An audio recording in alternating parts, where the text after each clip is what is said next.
Robert Dayashila, a 62-year-old retired physical education teacher of Kolar, took up the task of using roller skates to reach a village situated near Kolar. He covered over 6-kilometer distance in 1 hour of time.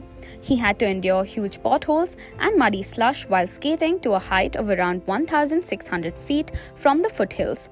He had undertaken similar exercise way back in 1980 when he climbed Nandi Hills, covering a distance of 14 kilometers in 1 hour.